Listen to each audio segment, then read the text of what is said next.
কিন্তু সবার উপর নজর আছে। যদি কেউ ভাবে বিশৃঙ্খলা করব দলকে চাপে রাখার জন্য,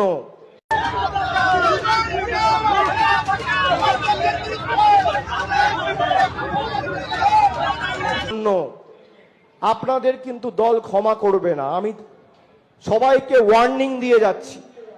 আমার ব্যক্তিগতভাবে পছন্দ অপছন্দের ব্যাপার নয়।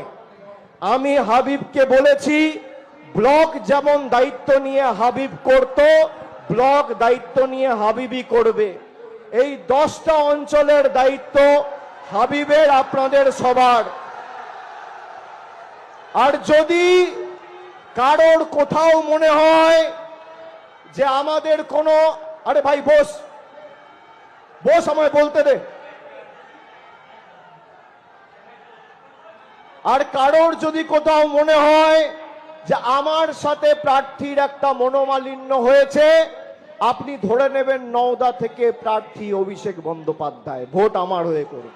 নির্বাচনী প্রচারে নওদার সভায় বক্তব্য রাখছিলেন অভিষেক বন্দ্যোপাধ্যায়, যে সভামঞ্চ থেকে বিজেপির বিরুদ্ধে লড়াই আরো জোরদার করার ডাক দিলেন তিনি। আর অভিষেক বন্দ্যোপাধ্যায় নওদার এই সভার আগেই বিশৃঙ্খলা তৈরি হয়, যেখানে নওদায় অভিষেক বন্দ্যোপাধ্যায় পৌঁছানোর আগেই প্রার্থী নিয়ে বিক্ষোভ দেখান।